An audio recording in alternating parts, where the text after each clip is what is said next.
انسان زندگی بھر تڑپتا ہے، تلاش کرتا ہے،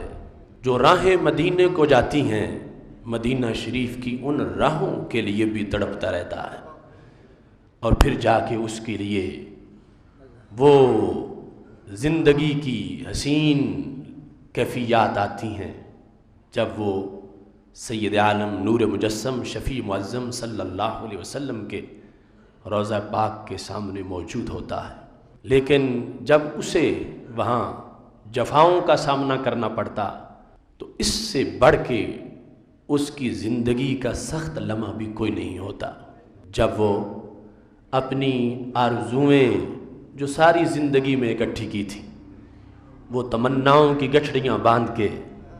وہ التجاؤں کی کئی فائلیں تیار کر کے محبوب علیہ السلام کے روبرو رکھنا چاہتا ہے، اور اسے وہاں شرک کے فتووں کا سامنا ہوتا ہے، اور ادب کی ہر ادا کو بدعت کہا جاتا ہے، اور سید عالم نور مجسم شفیع معظم صلی اللہ علیہ وسلم کی مقدس بارگاہ سے اسے دھکے مار مار کے پیچھے ہٹایا جاتا ہے۔ یہ لمحہ اس کے لیے یقیناً بڑا ہی کربناک لمحہ ہوتا ہے۔ سال ہا سال انتظار میں گزرتے ہیں۔ ایک حاجی صاحب، ان کی عمر 1 صدی اور 6 سال تھی، وہ عرفات کے میدان میں پیدل چل رہا تھا، اور کمر پشت ٹیڑھی ہو چکی تھی، کبڑا تھا، مگر وہ کسی کے سہارے نہیں چلنا چاہتا تھا۔ زندگی انتظار میں بیتی،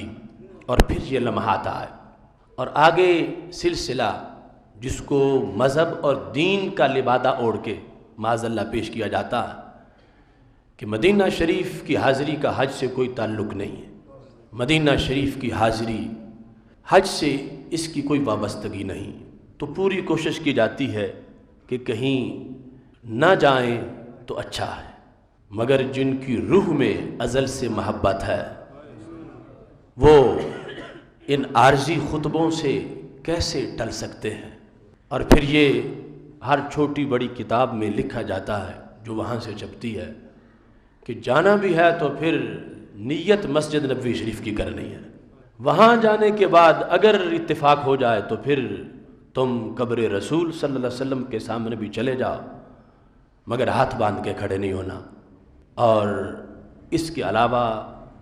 آنسو نہیں بہانے، راہ مدینہ شریف میں خشوع نہیں کرنا، اگر کرو گے تو یہ حرام ہے۔ اس طرح کے متعدد فتوے معاذ اللہ راہوں میں اور جہاں جہاں ان کی تبلیغ کے اڈے ہیں وہ لگائے جاتے ہیں، اور اتنے اربوں ریال ہر سال خرچ کیے جاتے ہیں اس تبلیغ پر۔ اگر وہ ریال یہودیت کے خلاف خرچ ہوں، عیسائیت کے خلاف خرچ ہوں تو کتنا بڑا فائدہ، لیکن سب سے بڑی اپوزیشن ان کی وہ ہیں کہ جو راہ مدینہ میں ننگے پاؤں چلے، جو سید عالم نور مجسم شفیع معظم صلی اللہ علیہ وسلم کو مشکل کشا سمجھے، جو رسول اللہ صلی اللہ علیہ وسلم کو پکارتے ہوئے یا رسول اللہ صلی اللہ علیہ وسلم کہیں، اس فکر کو معاذ اللہ مٹانے کے لیے سب سے زیادہ مشینری متحرک ہوتی ہے اور سب سے زیادہ پیسے اس پہ خرچ کیے جاتے ہیں، مگر انہیں معلوم نہیں نہ مٹا ہے نہ مٹے گا کبھی چرچا تیرا۔